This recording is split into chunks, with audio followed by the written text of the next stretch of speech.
got so much motherfucking design on right now. Bring it down, bring it down, make it come out, that thing hold fast. I'm the top, bitches on the line, and you know.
Berakar pada dua hal, ego dan ketakutan. Sebagai orang tua, kita kerap merasa bahwa nilai diri kita ditentukan oleh perilaku anak. Jika anak berprestasi, kita merasa berhasil. Namun jika anak mengalami tantrum atau enggan belajar, kita langsung merasa gagal sebagai manusia. Akhirnya demi menjaga ego tersebut, kita memaksa anak untuk menjadi persis seperti cetakan yang kita inginkan. Keadaan ini diperparah oleh paparan di media sosial. Kita melihat anak orang lain yang tampak begitu ideal, lalu tanpa sadar ekspektasi kita melambung tinggi. Kita lupa bahwa anak kita adalah manusia mandiri. Mereka memiliki jiwa dan jalannya sendiri, bukan robot yang dapat kita atur fungsinya secara mutlak.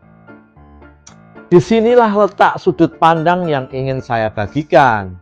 Menurunkan ekspektasi sama sekali bukan berarti Anda pasrah, abai, atau menjadi orang tua yang tidak peduli. Tentu tidak.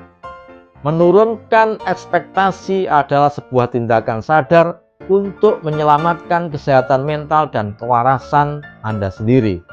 Bayangkan betapa beratnya beban yang Anda pikul setiap hari jika target Anda adalah anak Anda harus selalu bisa menuruti kemauan Anda.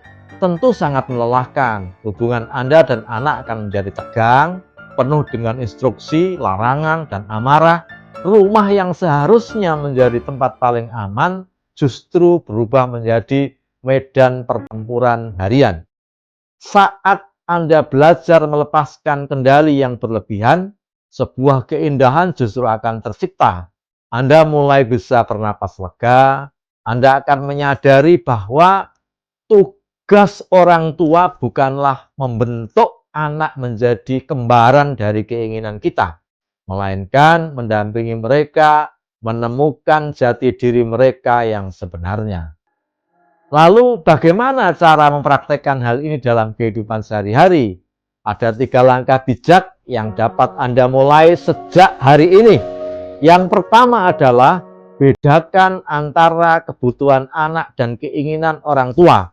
Anak membutuhkan makanan yang bergizi, itu adalah kebutuhan. Namun anak harus makan dengan tenang tanpa menumpahkan apapun, itu adalah keinginan Anda.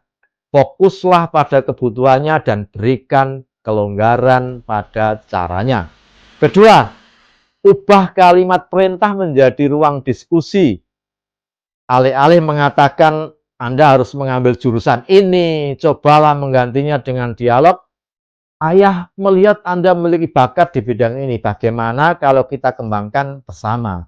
Berikan mereka ruang untuk memilih agar mereka tahu bahwa suara mereka sangat berharga. Ketiga, terimalah bahwa hari tidak selalu sempurna. Adalah hal yang wajar, rumah yang berantakan, anak yang sesekali enggan belajar, atau nilai ujian yang menurun. Bukanlah akhir dari segalanya, itu adalah bagian dari dinamika pertumbuhan. Berhentilah menyalahkan diri sendiri setiap kali keadaan tidak berjalan sesuai dengan rencana Anda. Bapak dan Ibu yang luar biasa, anak-anak kita ini hanya menjadi anak-anak yang sekali dalam seumur hidup kita. Jangan sampai masa kecil mereka dipenuhi oleh ingatan tentang orang tua yang selalu marah demi mengejar sebuah kesempurnaan semu. Mari kita turunkan sedikit ekspektasi kita. Peluklah ego Anda dan katakan pada diri sendiri, saya sudah melakukan yang terbaik dan itu sudah sangat cukup demi kewarasan Anda dan demi kebahagiaan masa kecil mereka.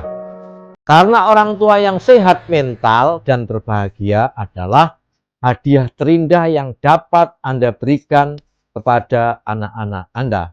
Saya ingin mendengar cerita Anda, bagian kendali mana yang paling sulit Anda lepaskan selama menjadi orang tua.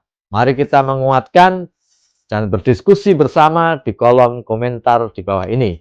Jika Anda merasa video ini memberikan manfaat dan memberikan pemahaman baru, silahkan klik tombol like, bagikan kepada teman, kerabat, dan kolega, dan jangan lupa subscribe agar kita bisa tumbuh bersama-sama. Saya Suyatno Master, sampai jumpa di video edukasi berikutnya. Wassalamualaikum warahmatullahi wabarakatuh.